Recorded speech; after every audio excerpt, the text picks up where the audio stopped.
नमस्कार, ग्लोबल न्यूजमा स्वागत छ। म माया पाण्डे। नमस्कार, म वसुधा केसी। सुरुमा हेडलाइन्स।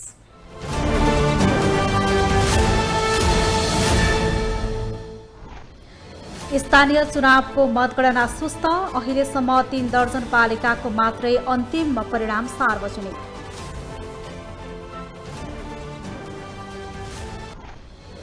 सत्तारूढ गठबन्धनले चुनावमा व्यापक धाँधली गरेको प्रतिपक्ष एमालेको आरोप। केही स्थानमा पुनः मतदान गराउन माग। नयाँ अनुहारप्रति मतदातामा आकर्षण बढेको चुनावी परिणामले देखायो। पुरानो पुस्ताप्रति विश्वास बढ्दै।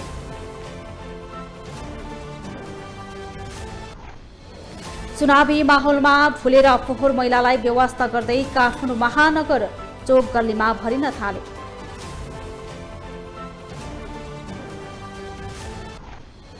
र इन्डियन प्रिमियर लिग आज बेलुकी लखनऊ र राजस्थान बीच प्रतिस्पर्धा 9 र 8औं जितको खोजीमा।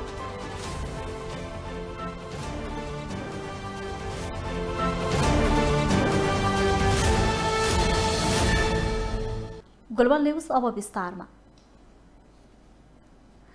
देशभर अहिले स्थानीय तहको चुनावको मतगणना जारी छ, तर मतगणना सुस्त हुँदा अन्तिम परिणाम आउन पनि महिनौ लाग्ने देखिएको छ। झण्डै 1,90,000 मत खसेको काठमाडौँकै अन्तिम परिणाम आउन अहिलेसम्मकै हिसाबमा 1 महिनाभन्दा बढी लाग्ने देखिएको छ। शुक्रबार सम्पन्न स्थानीय तहको चुनावको मतगणना देशभर जारी छ। अहिलेसम्म मनाङको मात्रै जिल्लाभरको परिणाम सार्वजनिक भएको छ। मनाङमा रहेको 4वटा स्थानीय तहको परिणाम शनिबारै आइसकेको छ, तर देशकै राजधानी रहेको काठमाडौँ महानगरपालिकाको परिणाम भने सुस्त गतिमा सार्वजनिक भइरहेको छ। काठमाडौँ महानगरपालिकामा 3 लाख बढी मतदाता रहेको भए पनि झण्डै 52% मत खसेको थियो। त्यसका हिसाबले 1,92,000 बढी मत खसेको थियो। काठमाडौँमा शनिबार बिहानदेखि मतगणना सुरु भएको थियो, तर आइतबार बेलुकासम्म झण्डै 8,000 बढी मत मात्रै गणना भएको छ। काठमाडौँमा एउटा मतपत्र गणनाका लागि झण्डै 20 मिनेट लागेको देखिएको छ। अहिलेकै गतिमा मतगणना जारी रहँदा काठमाडौँ महानगरपालिकाको अन्तिम परिणाम सार्वजनिक हुन झण्डै 1 महिना लाग्ने देखिएको छ। मतगणनाको गतिलाई लिएर मतदाता भने आक्रोशित देखिन्छन्। अपडेट हेर्न हामी चाहिँ घरमा चाहिँ हैन, अब न्यू अपडेट भनेर खोजे सर्च गर्छौँ, रिमोट घुमाउँछौँ, मोबाइल हातमा लिन्छौँ, पाइएन। यहाँ चाहिँ प्रोजेक्टरमा दिइरासरी भनेर आएको, तर यहाँ केही पनि पाइएन। गेट मात्रै हो। किन अपडेट किन आइरहेको छैन हामीले भनेको के। अनि त्यो मिडिया पछि फेरि फरक छ के मतान्तर पनि। कुनै यो चाहिँ रिजल्टहरू चाहिँ कुनै पनि सही आइरहेको छैन, कुनै आइरहेको छैन हैन। यो रिजल्टहरू चाहिँ एकदम टाइममा आधा घन्टा होस् 1 घन्टा होस् यत्रो पब्लिक त सुन्न आएको हो नि त। त्यो के को लागि राखे, त्यो के को लागि तपाईँहरूले त्यो न्युज चाहिँ पुर्याइदिनु पर्यो। यस्तै 2 लाख बढी मतदाता रहेको पोखरा महानगरपालिकामा समेत आइतबारसम्म 8,000 बढी मत मात्रै गणना भएको छ। पोखराको अन्तिम परिणाम सार्वजनिक हुन समेत 1 महिना लाग्ने देखिएको छ। 1,85,000 बढी मतदाता रहेको भरतपुरमा पनि मतगणना सुस्त छ। 67% बढी मत खसेको भरतपुरमा आइतबार बेलुकासम्म झण्डै 5,000 को हाराहारीमा मात्रै मतगणना सम्पन्न भएको छ। शनिबारबाटै मतगणना सुरु भएको भरतपुरमा समेत मतगणना सुस्त छ। मतदाता कम भएका र उम्मेद्वार कम भएका स्थानीय तहमा केही छिटो मतगणनाको काम भइरहेको भए पनि सहर र त्यसमा पनि महानगर र उपमहानगरको मतगणना भने सुस्त छ। अहिलेकै गतिमा मतगणना क्रम रहने हो भने अन्तिम परिणाम सार्वजनिक हुन भने महिनौ दिन लाग्ने देखिएको छ। निर्वाचन आयोगले भने कर्मचारीको व्यवस्थापन मिलाएर छिटो गणनाको काम गर्न सूचना सार्वजनिक गरेको छ। ग्लोबल टेलिभिजनका लागि कविन्द्र तिमल सिन्हा, काठमाडौँ। स्थानीय तह चुनावको मतगणना जारी छ। देशभरका स्थानीय तहमा भएको निर्वाचनमा मत परिणाम आउने क्रम जारी छ। नतिजा निरन्तर रूपमा सार्वजनिक भइरहेका छन्। पछिल्लो तथ्याङ्क अनुसार एमालेका उम्मेद्वार धेरै विजय भएको भए पनि अग्रता भने कांग्रेसका उम्मेद्वारले पठाएको देखिन्छ। स्थानीय तहको निर्वाचनको मत परिणाम आउन सुरु भइसकेको छ। यो समाचार तयार गर्दासम्म 32 स्थानीय तहको मत परिणाम आइसकेको छ, जसमध्ये सबैभन्दा प्रमुख पदमा नेकपा एमाले 14वटा स्थानीय तहमा जित हात पारेको छ भने त्यस्तै नेपाली कांग्रेसले 10 र नेकपा माओवादी केन्द्रले 8 स्थानीय तहमा जित हात पारेको छ। त्यस्तै उपप्रमुखमा एमाले 11 स्थानीय तहमा अगाडि छ भने नेपाली कांग्रेस 16 मा अगाडि छ। त्यस्तै नेकपा माओवादी केन्द्र 4 मा अगाडि छ भने जनता समाजवादी पार्टी, नेकपा एस तथा लोकतान्त्रिक समाजवादीले खाता खोल्न सकेका छैनन्। जारी मतगणनामा प्रमुखमा एमाले 195 स्थानीय तहमा अगाडि छ भने नेपाली कांग्रेस 275 मा अगाडि छ। त्यस्तै नेकपा माओवादी केन्द्र 113 मा अगाडि छ भने जनता समाजवादी पार्टी 32 मा अगाडि छ। त्यस्तै नेकपा एस 15 तथा लोकतान्त्रिक समाजवादी 13 स्थानको प्रमुख पदमा अगाडि छ।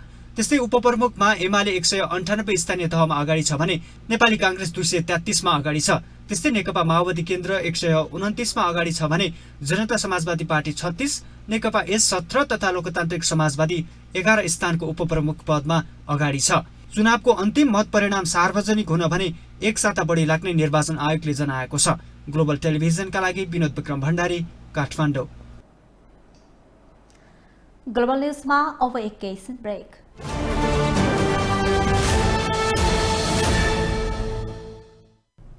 ब्रेकपछि स्वागत छ। अब बाँकी न्यूज।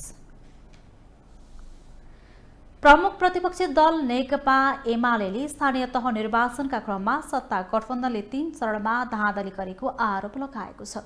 एमाले निर्वाचन हुनु पहिला मतदानका समयमा र अहिले आएर मतदानको समयमा पनि धाँधली गरेको आरोप लगाइएको हो। एमाले मतगणनालाई स्वतन्त्र, निष्पक्ष र धाँधली रहित बनाउन माग समेत सरकारसँग गरेको छ। प्रमुख प्रतिपक्षी दल नेकपा एमाले स्थानीय तह निर्वाचनका क्रममा सत्ता गठबन्धनले 3 चरणमा धाँधली गरेको आरोप लगाएको छ। एक विज्ञप्ति जारी गर्दै एमाले विज्ञप्ति मार्फत निर्वाचन हुनुभन्दा पहिला मतदानको समयमा र अहिले आएर मतगणनाको समयमा पनि धाँधली गरेको आरोप लगाएको हो। सत्ता गठबन्धनबाट एमाले विरुद्ध मोर्चाबन्दी गरिएको भन्दै एमाले त्यसका बावजुद पार्टी निर्वाचनमा उभिएको जिकिर गरेको छ। मोर्चाबन्दीले नपुगेर धाँधलीमा उत्रेको भन्दै एमाले योजनाबद्ध धाँधलीलाई सत्ता गठबन्धनले निरन्तरता दिइरहेको दाबी सहित यस्तो कार्य तत्काल रोक्न सरकारसँग माग समेत गरेको छ। विज्ञप्तिमा एमाले स्वतन्त्र, निष्पक्ष र धाँधली रहित हुनुपर्ने निर्वाचनलाई भय र त्रास देखाएर जसरी पनि जित्न धाँधलीको सहारा लिएको आरोप लगाएको छ। विज्ञप्तिमा निष्पक्ष र धाँधली रहित हुनुपर्ने मतदान र मतगणनामा पनि सत्ताधारी गठबन्धनले त्यसलाई पुरै बेवास्ता गरेको आरोप लगाएको हो। एमाले यसरी सत्ता गठबन्धनले लोकतन्त्रको र लोकतान्त्रिक अभ्यासको खिल्ली उडाएको भन्दै निर्वाचन आयोगलाई आचार संहितामा भएको त्रुटि सच्याउन अनुरोध गर्दै अनेक टिप्पणी गर्ने सत्तारूढ गठबन्धनका दलका नेताहरूको निरन्तर आचार संहिता विपरीत कार्यप्रति खेद व्यक्त समेत गरेको छ। त्यस्तै एमाले निर्वाचनको क्रममा गृह प्रशासन पूर्णतः गठबन्धनको पक्षमा र नेकपा एमालेको विपक्षमा परिचालित भएको दाबी समेत गरेको छ। एमाले सत्ताधारी गठबन्धनको स्थानीय तह नगराउने षड्यन्त्रलाई परास्त गर्दै वैशाख 30 गते स्थानीय तहको निर्वाचन सम्पन्न भएको बताउँदै अब मतगणना निष्पक्ष, स्वतन्त्र र धाँधली रहित बनाउन माग समेत गरेको छ। क्यामेरामा विजय ठकुराठीका साथमा विकास आचार्य, काठमाडौँ। स्थानीय तह निर्वाचन 2079 मा स्वतन्त्र उम्मेद्वारले दलहरूलाई चुनौती थपिदिएका छन्। हेभी वेटेड उम्मेद्वारहरू स्वतन्त्रसँग झिनो होइन फराकिलो मत अन्तरले पछि पर्दा दलका उम्मेद्वारहरू मुख लुकाउन बाध्य बनेका छन्। यसले दलको साख भने गिरायो नै विश्वास पनि गुमाए। स्थानीय तह निर्वाचन 2079 अन्तर्गत शुक्रबार मतदान सकिएपछि यति बेला धमाधम मतगणना जारी छ। तर मुख्य शहरहरूमा भने दलले सोचे भन्दा फरक नतिजा आइरहेको छ। सुरुवाती मत परिणामले मुख्य भनिएका दलहरूको होस हवास उडेको छ। संघीय मुकाम काठमाडौँको सुरुवाती मत परिणामले ठूला दलहरू एमाले र कांग्रेसलाई चुनौती मात्रै थपिदिएको छैन, मुख लुकाएर हिँड्नु पर्ने बनाइदिएको छ। सुरुमा कुरा गरौं बालेन्द्र शाहको। बालेन्द्र शाह गीत संगीतको माध्यमबाट युवा पुस्तामा चर्चित नाम भए पनि राजनीतिमा नितान्त नयाँ अनुहार हो। तर उनै बालेन्द्र शाहले मुख्य दलका हेभी वेटेड उम्मेद्वारलाई काठमाडौँ महानगरमा धुलो चटाइदिइरहेका छन्।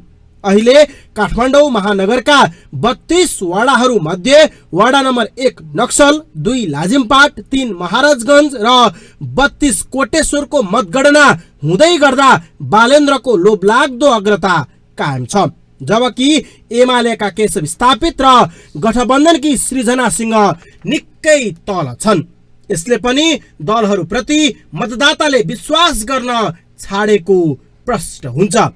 मतदातालाई जस्टिफिकेसन नगरी चाहिँ अब नेपाली काङ्ग्रेस लगायत अरू पार्टीहरूलाई पनि जस्टिफिकेसन नगरी दियो भने यस्ता ठाउँका मतदाताहरूले चाहिँ अन्यथा किसिमले मतदान गरेर पार्टीहरूलाई ठेगान पनि लगाउने रहेछन् भन्ने चाहिँ एउटा उपयुक्त यसको चाहिँ सङ्केत हो। उनका 1-2 अन्तर्वार्ता हेर्दाखेरि म आफै छक्क परेँ।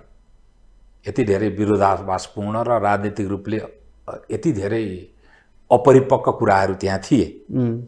त्यसो त बालेन्द्र शाहले यही रफ्तारमा अग्रता बनाइरहलान् भन्न सकिने अवस्था छैन। आप्रवासी बढी भएका ती वाडाहरूमा बालेन्द्रले लोकप्रिय मत ल्याए पनि मुख्य नेवारी बस्तीमा उनले अग्रता बचाइराख्न चुनौती भने छ। तर बालेन्द्रले अन्तिममा हार वा जित जे हासिल गरे पनि दललाई झापड भन्ने हान्ने छन्। हामीले नयाँ एउटा चाहिँ लहर ल्याउन सक्छौँ भन्ने जुन मतदाताहरू र युवाहरू, फेरि युवाहरूको चाहिँ आकर्षण बढाएको छ। अहिलेको अहिले बालेन्द्र शाहको निकै चर्चा छ नि, त्यो उहाँको जुन यो अग्रता उहाँले लिइरहनु भएको छ, त्यसबाट नि के देखिन्छ भने युवाहरूले चाहिँ विगतमा युवाहरूको अलिकति कम आकर्षण थियो भने यो चुनावमा चाहिँ युवाले चाहिँ आकर्षण हुनुको तात्पर्य राजनीतिक दलले राम्रो काम गरे भनेर होइन, हामीलाई परिवर्तन चाहिन्छ। बालेन्द्र शाह मात्रै होइन, मुलुकभर उठेका बागी सहित स्वतन्त्र उम्मेद्वारले लोभलाग्दो मत पाइरहेका छन्, जसले दलहरूलाई गिज्याइरहेको छ। ललितपुर 1 मा त कांग्रेसका बागी उम्मेद्वार निर्मल तण्डुकार निर्वाचित नै भए।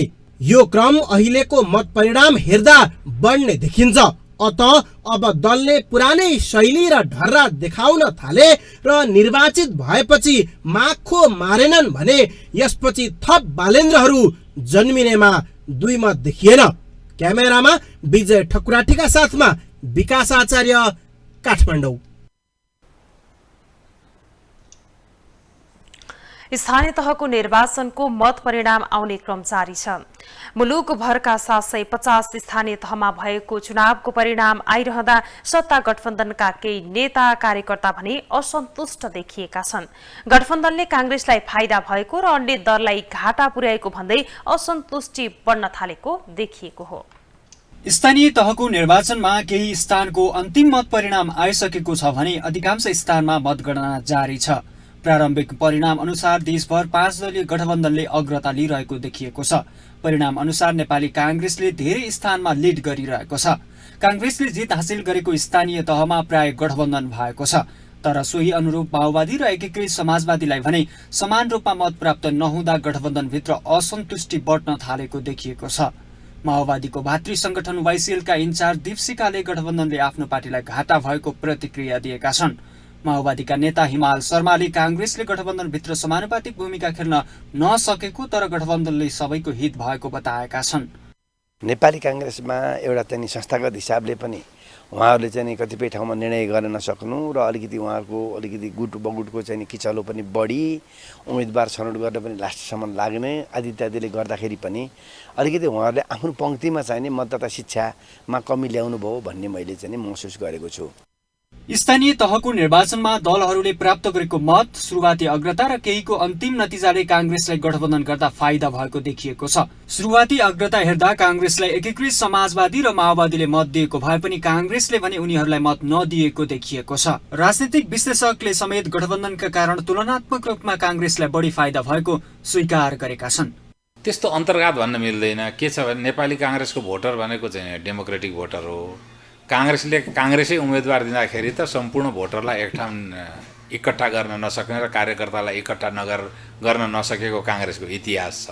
त्यसकारण अर्को पार्टीको पक्षमा कांग्रेसको 100% भोट प्रयोग हुन सक्ने सम्भावना थिए। कांग्रेसलाई को पक्षमा अरू पार्टीहरू जुन छन् अहिलेको गठबन्धनका, उनीहरूले चाहिँ थोरै भोट दिए पनि कांग्रेसले जितिहाल्ने परिस्थिति रह्यो। अब कांग्रेसको धेरै भोट भएको हुनाले उनीहरूको थोरै भोटको पक्षमा धेरै भोट पुरै ट्रान्सफर हुन चाहिँ असम्भव जस्तो देखियो। नेकपा एमाले विभाजन भएको र सत्ता गठबन्धनका बीचमा चुनावी तालमेल समेत भएका कारण समेत कांग्रेसले धेरै स्थानमा अग्रता कायम गरेको देखिएको छ।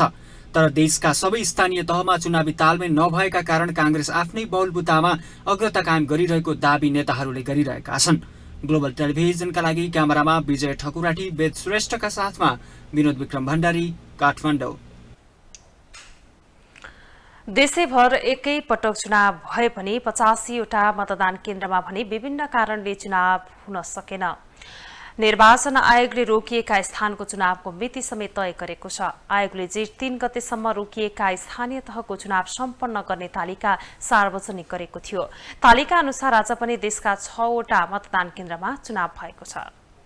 निर्वाचन आयोगले देशभरका सबै स्थानीय तहमा एकै दिन चुनाव गर्ने भनेको थियो। तर कतै झडप त कतै वर्षाका कारण देशका 85वटा मतदान केन्द्रमा शुक्रबार मतदान हुन सकेको थिएन। आयोगले स्थगित भएका मतदान केन्द्रमा आइतबारदेखि मंगलबारसम्म चुनाव गर्ने तालिका सार्वजनिक गरेको थियो। त्यसै अनुसार आइतबार देशका विभिन्न स्थानका 6वटा मतदान केन्द्रमा चुनाव भएको छ। यता शुक्रबार सम्पन्न भएको स्थानीय तहको चुनावमा देशभर 70.5% मतदान भएको छ। आयोगका अनुसार चुनाव सम्पन्न भएका सबै स्थानीय तहमा मतगणनाको काम जारी छ। तर मतगणनामा भइरहेको ढिलाइका कारण परिणाम कहिले आउने भन्ने प्रश्न सुरु भएको छ। आयोगले भने 10 दिनसम्ममा देशभरका सबै स्थानीय तहको परिणाम सार्वजनिक हुने बताएको छ।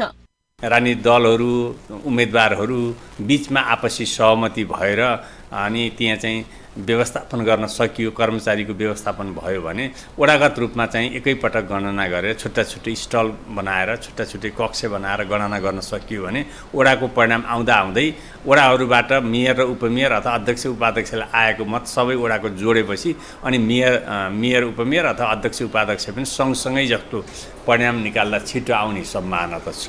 स्थानीय तहको चुनावमा मतदाताको उत्साहपूर्ण सहभागिता रहेको देखिएको भए पनि 2074 को तुलनामा केही कम मत खसेको थियो। 2074 सालको स्थानीय तह निर्वाचनमा 72% मत खसेको थियो भने अहिलेको स्थानीय तहको निर्वाचनमा 70.5% मत खसेको निर्वाचन आयोगले बताएको छ। यता मतदाता भने उत्साहित देखिएका छन्। अहिलेसम्म चाहिँ खुसी नै लाग्यो, के भनेदेखि अब राख्दै आइरहेकै हो हैन। अब धेरै यसमा चाहिँ धेरै सुविधा नै छ। ठिकै छ, राखी छ।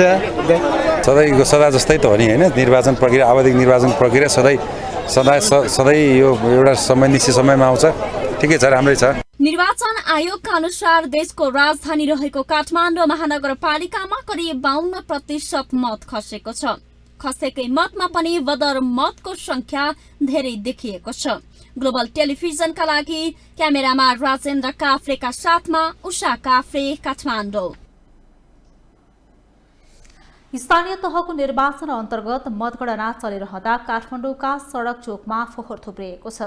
काठमाडौँ महानगरभित्रका विभिन्न सहर तथा गल्लीमा हप्ता दिनभन्दा बढी समयदेखि फोहोर उठ्न नसकेको हो। फोहोर थुप्राउने क्रम र वर्षाका कारण काठमाडौँका चोक गल्ली दुर्गन्धित बनेका छन्।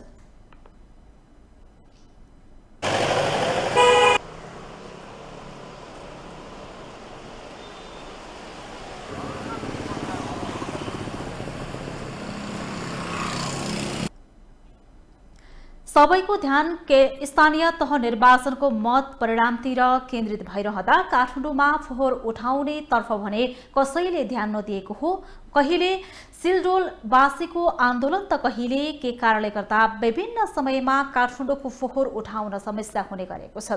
काठमाडौँ महानगरका अधिकांश उम्मेद्वारले फोहोर व्यवस्थापनलाई मुख्य एजेन्डा बनाएका छन्। पेट्रोलियम पदार्थमा गरिएको मूल्य वृद्धि खारेज गर्न सरकारसँग माग गर्दै संयुक्त विद्यार्थी संगठनले आज काठमाडौँमा विरोध प्रदर्शन गरेको छ।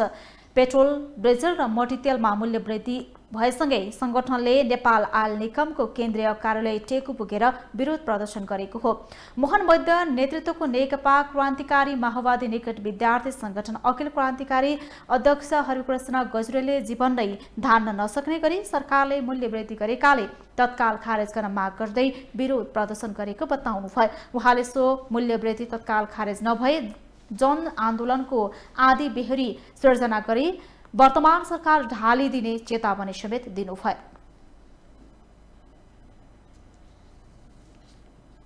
त्यसको लागि नेपाल सरकार गम्भीर बनोस्, त्यसै गरी नेपाल आयल निगम गम्भीर बनोस्। तर यदि यो काम गरिँदैन र यदि जनतालाई अझै मारमा पारेर जनताको बार सेकाउने काम अझै गरिँदै जान्छ भने नेपाली जनता हेर्नुहोला, कसैले रोक्नेवाला छैन। आन्दोलनको सङ्घर्षको भेल, आन्दोलन र सङ्घर्षको आँधीबेहरीबाट यो व्यवस्था, यो सत्ता र यो सरकारलाई ध्वस्त गर्नेछ र जनताको व्यवस्था र जनताको सत्ता स्थापित हुनेछ। नेपाल आयल निगमले गहिरातीदेखि लागू हुने गरी पेट्रोल, डिजेल र मट्टीतेलमा प्रति लिटर 10 रुपैयाँ मूल्य बढाएपछि त्यसको चौतर्फी विरोध भइरहेको छ।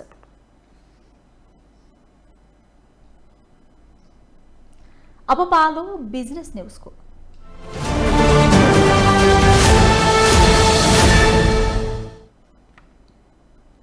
भारतले गहुँ निर्यातमा प्रतिबन्ध लगाएको छ। खाद्य सुरक्षाको जोखिम रहेको भन्दै तत्काल लागू हुने गरी प्रतिबन्ध लगाएको हो। घरेलु बजारमा गहुँको भाव बढ्दै गएपछि भारतले यस्तो निर्णय गरेको आधिकारिक सूचनामा उल्लेख छ।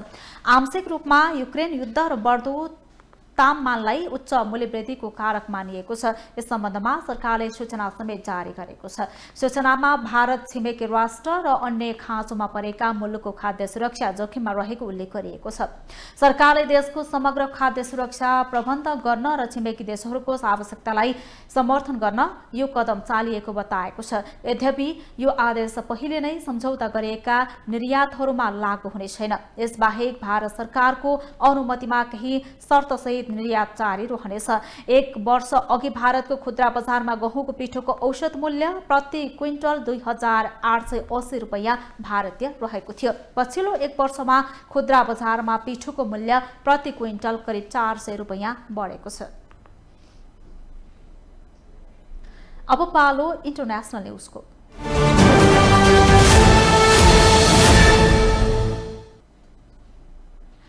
रुसी राष्ट्रपति भ्लादिमिर पुटिनले छिमेकी राष्ट्र फिनल्यान्डलाई नेटोको सदस्यता नलिन चेतावनी दिएका छन्। राष्ट्रपति पुटिनले फिनल्यान्डका राष्ट्रपति सौली निनिस्टोलाई टेलिफोन गरी नेटोमा आबद्ध नहुन चेतावनी दिएका हुन्। पुटिनले क्षेत्रीय सुरक्षालाई खतरामा पार्ने काम नगर्न चेतावनी दिएका छन्।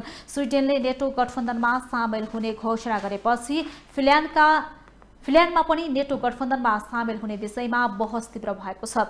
फिनल्यान्ड र रुसबीच 1700 किलोमिटर लामो सीमा जोडिएको छ भने फिनल्यान्ड ऊर्जाका लागि रुसमा निर्भर छ। रुसले फिनल्यान्ड र स्विडेन नेटोमा सामेल भए बाल्टिक क्षेत्रमा आणविक शक्ति तैनात गर्ने बताइएको छ।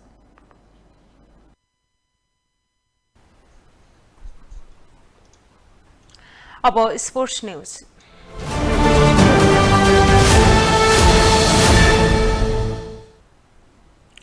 इन्डियन प्रिमियर लिग आइपिएलमा लखनऊ सुपर जायन्ट्स र राजस्थान रोयल्स बीच प्रतिस्पर्धा हुँदैछ। लखनऊ र राजस्थान बीचको खेल आज राति 7:45 बजे हुनेछ। लखनऊ 9 जितको खोजीमा छ भने राजस्थान 8औं जितको खोजीमा छ। प्लेअफमा उत्कृष्ट 2 मा पर्न लखनऊ र राजस्थान मैदानमा प्रतिस्पर्धा गर्नेछन्।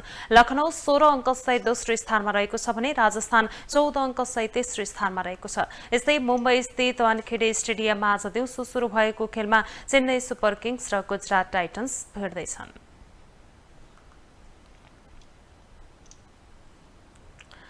नेपाल व्हील चेयर क्रिकेट संघको आयोजनामा नेपाल र भारतबीच टी20 क्रिकेट सिरिज हुने भएको छ। काठमाडौँको मूलपानी क्रिकेट मैदानमा नेपाल र भारतका शारीरिक अपाङ्गता भएका व्यक्तिहरूबीच सिरिज हुने भएको हो। सिरिज आगामी जुन 10 देखि 12 सम्म आयोजना हुने व्हील चेयर क्रिकेट संघले जनाएको छ। अपाङ्गता भएका व्यक्तिलाई प्रेरित गर्न, अपाङ्गताको बारेमा मानिसलाई सचेत गराउन र पर्यटन पहुँच प्रबन्धन गर्नका लागि सिरिज हुन लागेको हो। भारत बंगलादेशमा आयोजना भएको 4 नेसन कपको उपविजेता टोली हो। नेपाल लीग चरणबाट बाहिरिएको थियो। ग्लोबल न्यूजको अन्त्यमा अहिलेसम्मका हेडलाइन्स पुनः एकपटक।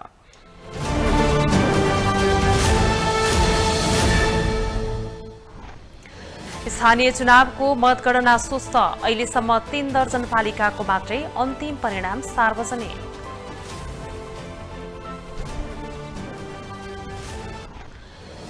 सत्तारूढ गठबन्धनले चुनावमा व्यापक धाँधली गरेको प्रतिपक्षी एमालेको आरोप, केही स्थानमा पुनः मतदान गराउन माग। नयाँ अनुहारप्रति मतदातामा आकर्षण बढेको चुनावी परिणामले देखायो, पुरानो पुस्ताप्रति वितृष्णा बढ्दै। चुनावी माहौलमा भुलेर फोहोर मैलालाई व्यवस्था गर्दै काठमाडौँ महानगर, चोक गल्ली भरिन थाले।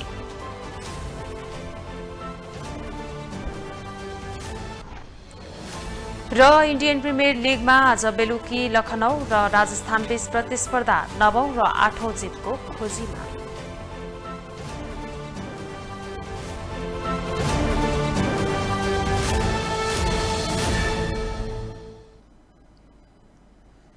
हवस् त ग्लोबल न्यूज अहिलेलाई यति नै। ग्लोबल टेलिभिजन तपाईँ फेसबुक तथा युट्युबमा पनि प्रत्यक्ष रूपमा हेर्न सक्नुहुनेछ।